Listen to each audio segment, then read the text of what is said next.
Welcome to the Optimistic Curmudgeon, where the best ideas win. I'm your host, Josh Herring. Season 8 is all about the re-enchanting Inklings. How do we rebuild, renew, and restore culture? The Inklings give us a model. I want to ask for your help in two ways. You're probably watching this episode on X or on YouTube. Please find and follow us on both platforms. I tweet as at the Optimistic C3. And then if you're looking for the show on YouTube, just search for the Optimistic Curmudgeon. We want you to be able to find and follow our content and then be able to share that across your platforms. We want to be part of the conversation and help other people to see how life is truly good, true, and beautiful. And now, on to this week's episode of The Optimistic Curmudgeon. I'm your host, Josh Herring. Today, my guest is Dr. Steve Beebe. Dr. Beebe is a communication and C.S. Lewis scholar who discovered a fragment of an unpublished manuscript started by C.S. Lewis that was co-authored by J.R.R. Tolkien about communication, entitled Language and Human Nature. Dr. Beebe is the Regents and University Distinguished Professor Emeritus of Communication Studies at Texas State University in San Marcos. I had the privilege of meeting Dr. Beebe at the Undiscovered Lewis Conference, George Fox University, this past September, and I'm really excited to get to continue the conversation with him today about C.S. Lewis, communication, and how we can all be better communicators. Dr. Beebe, welcome to the Optimistic Curmudgeon.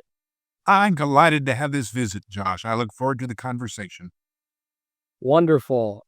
So tell us a little bit about your story. I'm always curious how folks ended up where they get. How did you intend to become a communication scholar? I did not. I knew I always wanted to be a teacher. I thought that was my calling. But originally, I was going to be a music teacher. My original major was music. I studied piano and sang in choirs and went off to college. But I decided I wanted to keep music as my, not my vocation, but my avocation. I wanted to keep it as something for fun. And so I switched to, at that time it was called speech or public address. And I was on the debate team and then thought I'd maybe teach junior high or high school. But as I continued, I just thought it would be really cool to be a college professor. So I continued that. Finished my doctorate when I was 25 years old. Not because I was smart or clever. I just kept on going and went scores and finished and taught for 10 years at the University of Miami and then 33 years at Texas State University.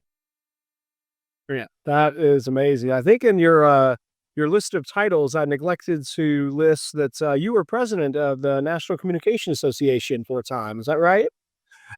Yes, I enjoyed that very much. It has about 7,000 members. It consists primarily of those of us who are communication teachers and professors who teach communication, and I really enjoyed that. I just got back last week. It was the 50th anniversary of my first attendance at the National Communication Association meeting. So I guess that just means I'm old. If nothing else. But yes, I really enjoy teaching, especially communication. So that's just something I've enjoyed doing and doing research and writing textbooks and other kinds of things about communication. So it remains something I do. I've been retired now from the university for about 5 years, but I continue to write and do some speaking. And what I tell people is, when you retire, it's when you finally figure out what is it that you like to do that you don't have to do. So I guess I must enjoy this because I keep busy with writing projects and some speaking opportunities. So I enjoy it very much. I love that.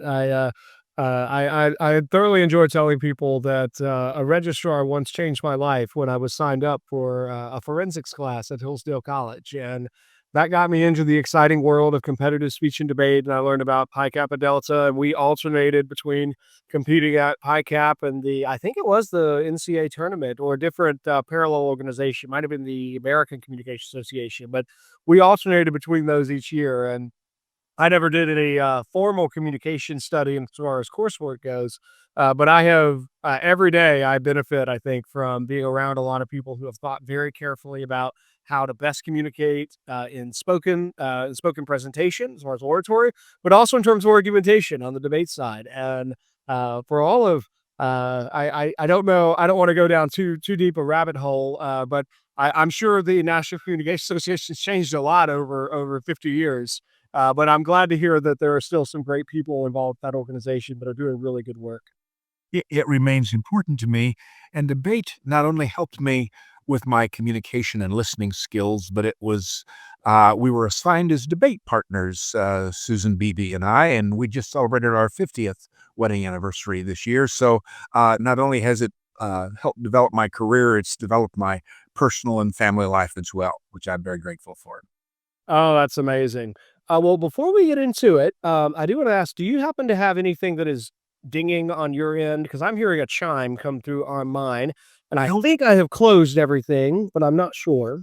I do, and I'm not quite sure why that is chiming. So I do hear that chiming, but I'm not quite sure where that's coming from. I don't know if it's if I can if there's an adjustment, I'd be happy to do that, but I'm not quite sure what to do there. Sure.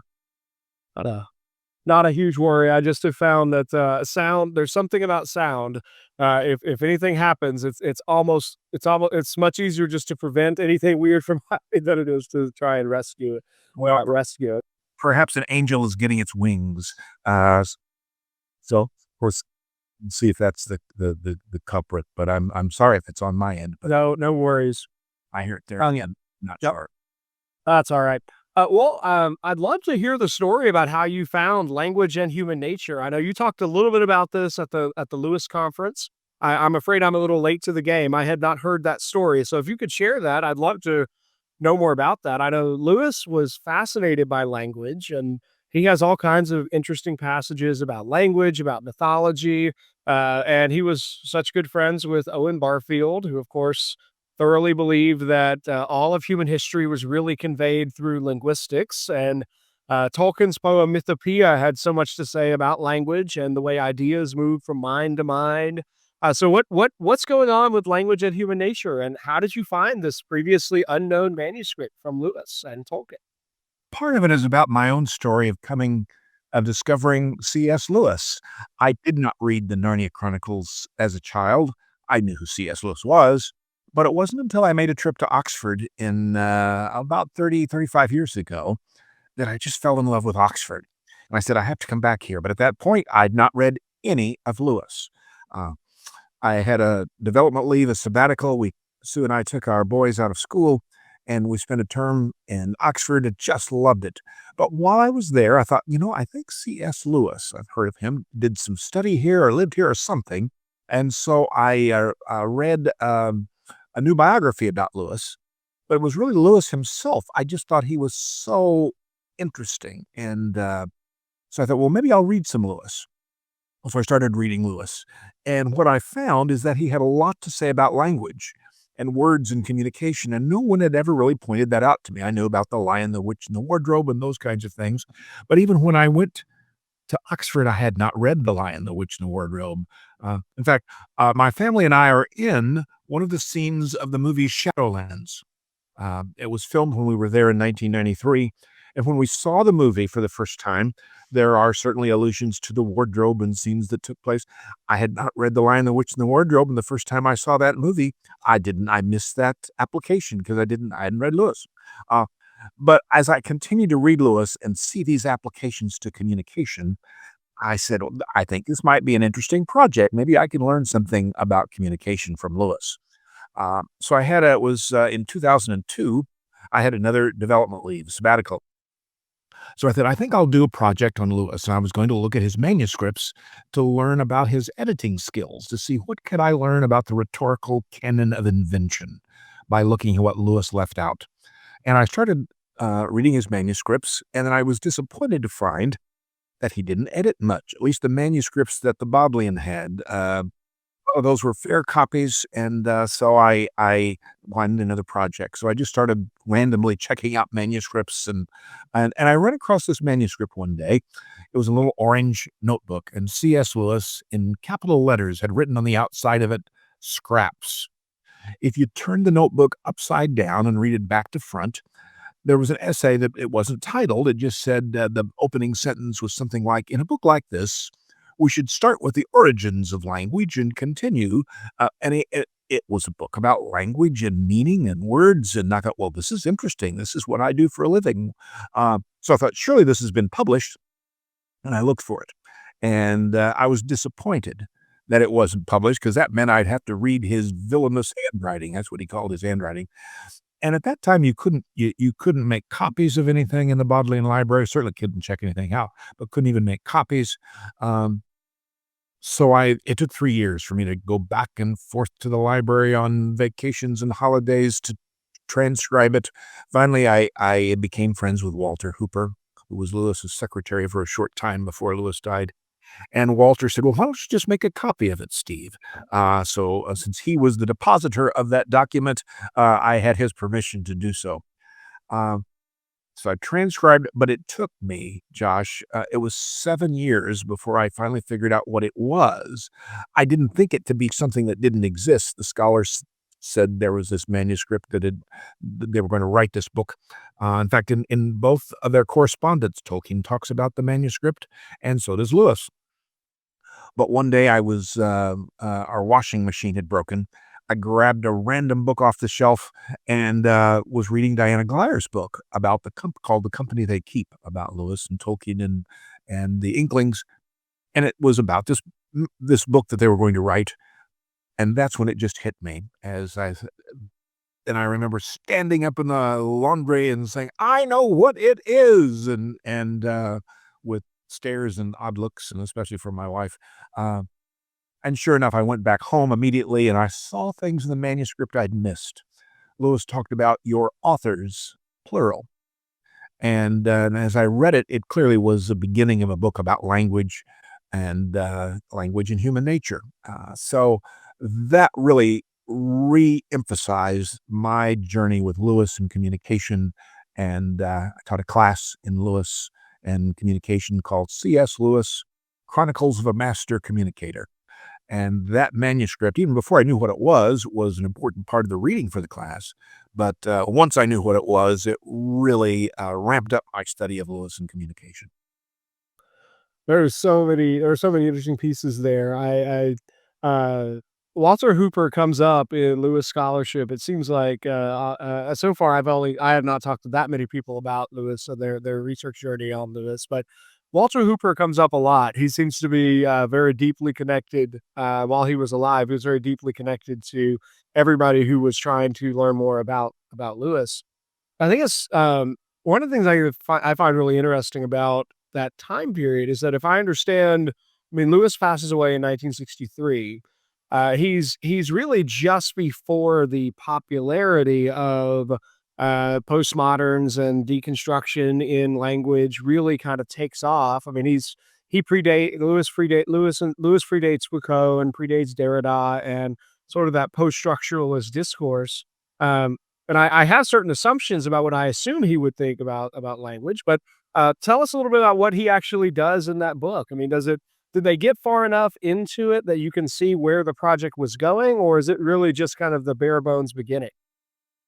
The manuscript that has since been published in the Journal 7 by the Mary E. Wade Center, and it has a wonderful definition, Lewis's most concise definition of language, that for me, as a speech professor, as a communication professor, he defines language not as written language, but as spoken. He talks about language are um, symbols that are spoken. And so that interested me and emphasized Lewis's interest in communication to me.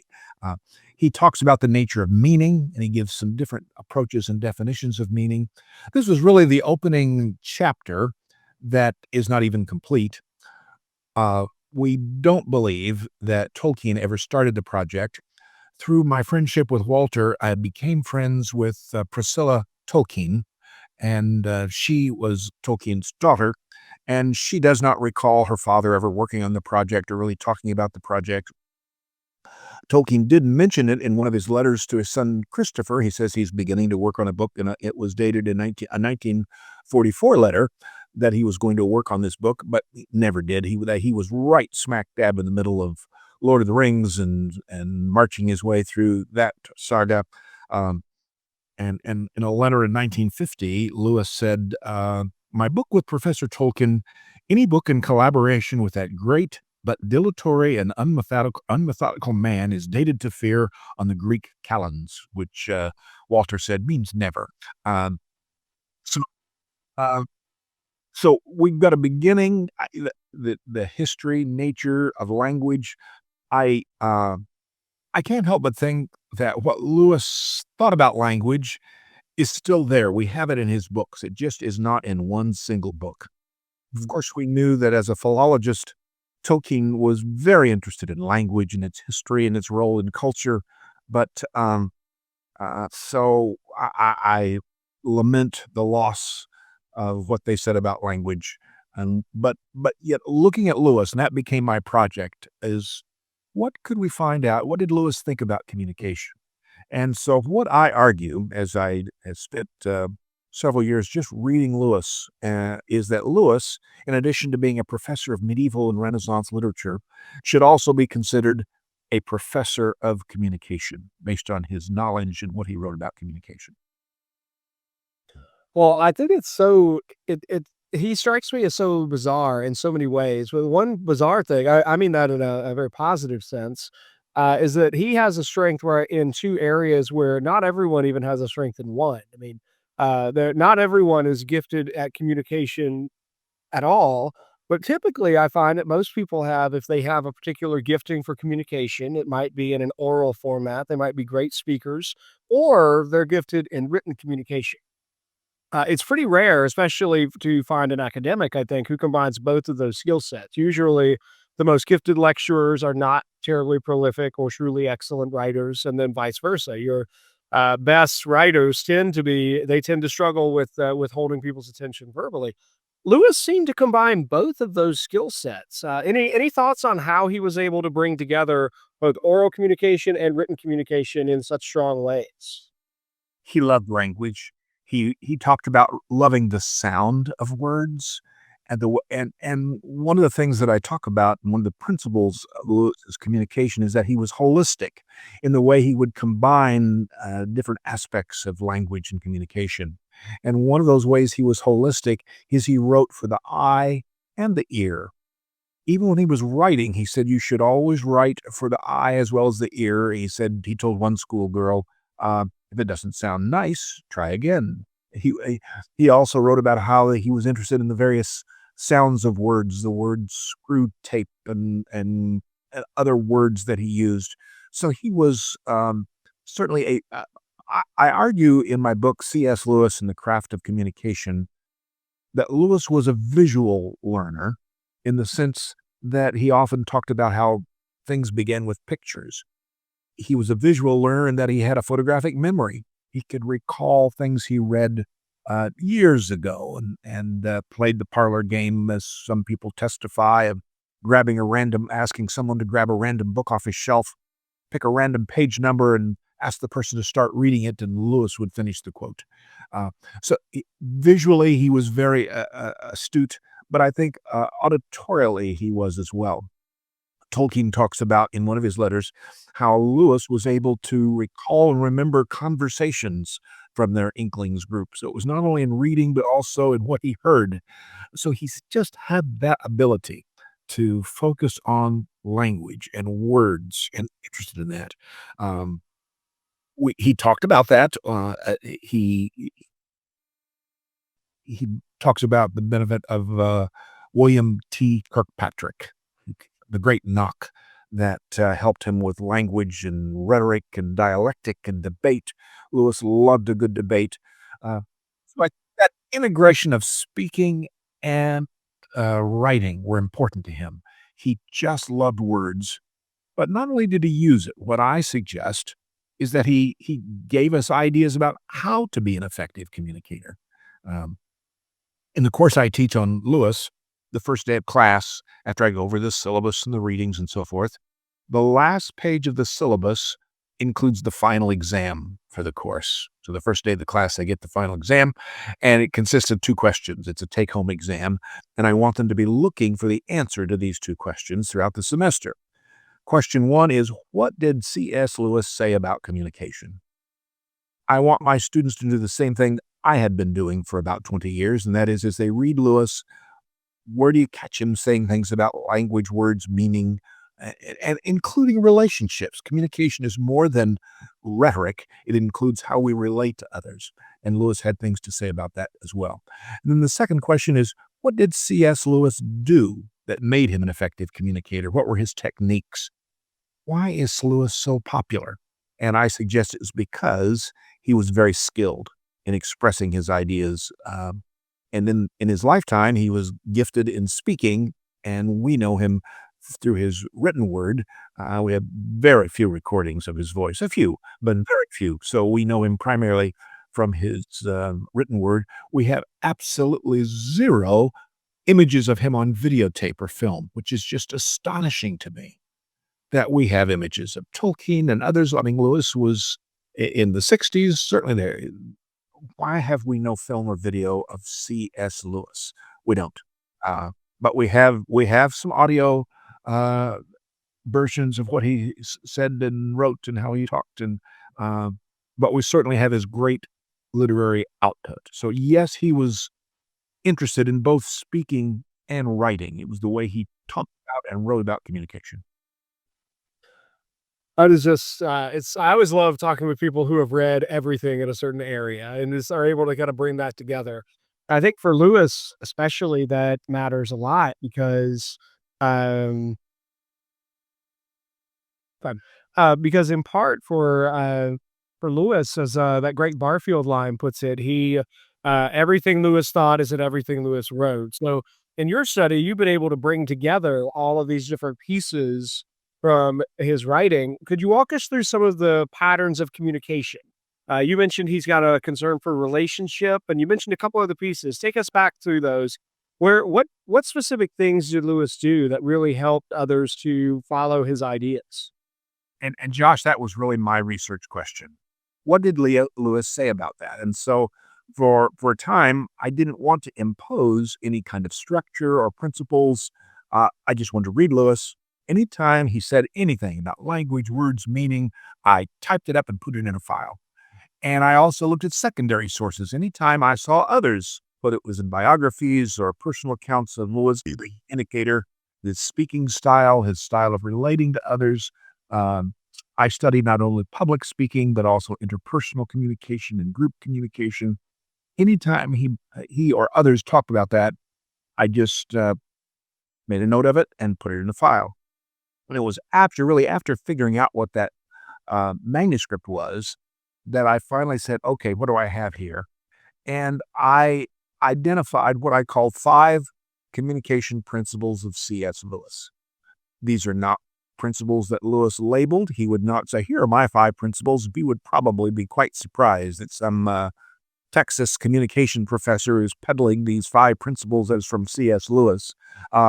I don't think he'd disagree with them. I think he would find that they hang together because the principles are in his own words. These are not, um, most of my book consists of C.S. Lewis's words, simply focused on Lewis as communicator. Briefly, I'll give you the brief overview and then we can talk in greater detail as you like about them. But the 5 of them, Lewis was holistic, in the sense that he was integrated in speaking and writing and rhetoric and dialectic and poetic and reason and imagination, these kind of distinctives Lewis put together. So I claim he was a holistic communicator, and that was part of his skill. Second, Lewis was intentional, that he was purposeful, he was clear, he knew where he was going. Sometimes we didn't, but he was happy with it. He knew where he was taking us, even though sometimes even the Lion, the Witch, and the Wardrobe starts sort of in the middle of things. We don't know until the magician's nephews how all that came about. He sort of starts in the middle of the story. Lewis knew where he was taking us. The third principle, transposition, comes from a sermon that he gave in Mansfield College in 1944 about the nature of transposition. So I talk about what that is. Originally, I thought it was about translation because he explicitly says, my purpose is to be that of a translator, of turning thoughts into the vernacular so others can make sense out of them. But I think transposition is his more unique, especially unique contribution to communication study. The fourth principle is he evokes messages and feelings and emotions from us. He gets messages out of us. He knows how to make us feel. It's why we reread Lewis. Lewis himself said a book's not really of much good for him unless he's read it a time or two. more than a time or two. Uh, Lewis knows how to make us feel.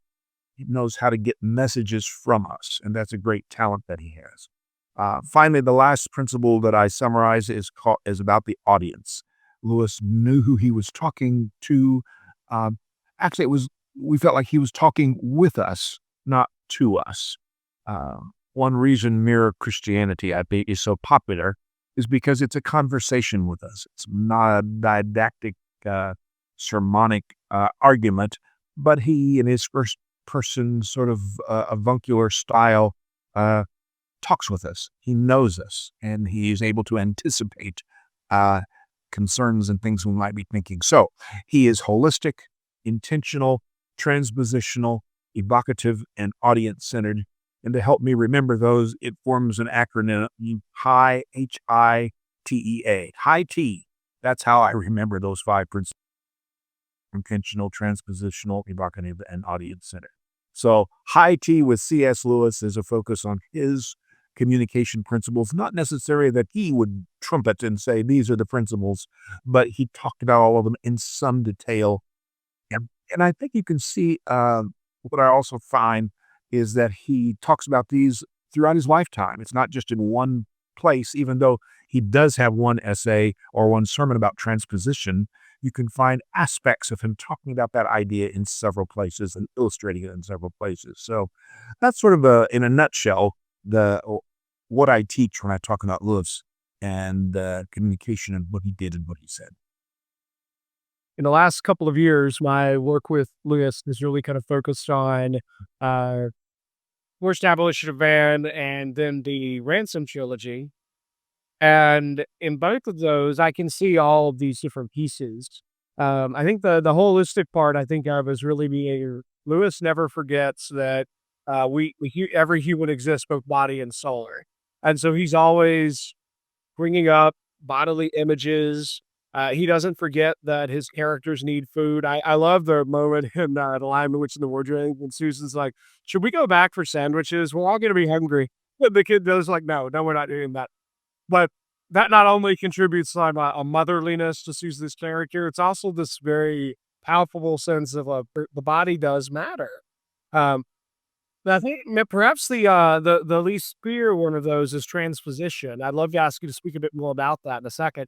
I also love the way you address the evoking of feelings with Lewis, and the way I think for so much of when I think back to reading Lewis, there are all these just images that come to mind and feelings that I associate with those images.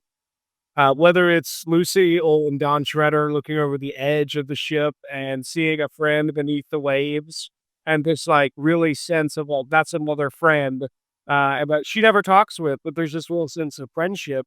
Or whether it's Ransom catching the sight of Jupiter rising from the perspective of Malacandra and the sense of the wonder of the cosmos. And Lewis just manages to evoke those with images very well. But say a little bit more about transposition. I think what did Lewis mean by transposing? What was that? Oh, I think I know what that means when it comes to musical theory. But what did Lewis have in mind with transposition in his communication? Well, again, I think that's a unique contribution that some of my colleagues in communication believes I've learned from him in the notion of that. And in some respect, transposition is a metaphor. It is related to music. And in talking about it, he uses some musical examples. Uh, I literally thought it was about translation, which is where we translate one language into another. To translate is to decode a message and put it from one code into another code. Transposition is more than that. And that's what Lewis was so good at. Lewis never quite comes out and says, here's what transposition is. But he gives characteristics of it, and gives examples of it. For Lewis, transposition is communicating from higher to lower, from richer to poorer. And he talks about the incarnation as an example of transposition. What Lewis is so good at is helping us see and feel things that words just can't capture it. A translation of it. How do you translate a sunset? Or how do you translate hearing the Hallelujah chorus or the final movement of Beethoven's Ninth Symphony. How do you put that into words? For Lewis, it was about transposition. And so you have to reach for metaphors, for images. It doesn't quite work just with words. And Lewis, several places throughout his writings, said, words are so inadequate. In the Ransom trilogy, he talks about the inadequacy of words. In his letters to those who wrote to him, he talked about words just don't quite cut it in terms of helping us describe things. That's where transposition comes in. He has this wonderful example. He says, if you were translating or trying to take an orchestra piece and put it into a piano piece, then the notes on the piano would have to stand for different instruments. The same D or E or F or G would have to be a flute and have to be a viola and have to be a French horn because the piano just has that one note. Well, imagine that there's this heavenly orchestra playing, but all we have to understand it is this little toy piano. Then he says, what if you even doubted the existence of other instruments in an orchestra, but all you could hear is this little tinkly toy piano that's trying to communicate this symphonic that surrounds us? Transposition is trying to express those ineffable images, emotions, that spiritual, rich, high experiences so that we can make sense out of it. That he gave this sermon on Day of Pentecost, and he started the sermon talking about speaking in tongues. And he even said for some it's sort of an embarrassment, but that was also his way of getting at this. Sometimes we hear things in words, the literal expression of something, it's just inadequate. Transposition is how we're able to, and it relates to evoking, how we're able to feel and sense these spiritual experiences. And Lewis, I believe, is popular because he was so good at doing that. In the Narnia Chronicle, in some respects, is a transposition of the incarnation, Aslan. And he says it's not an allegory. He says he wrote, no, don't call it an allegory. He didn't want one thing. There's not a one-to-one relationship. It's fuzzier than that. He wanted us to have these feelings and emotions that will relate it.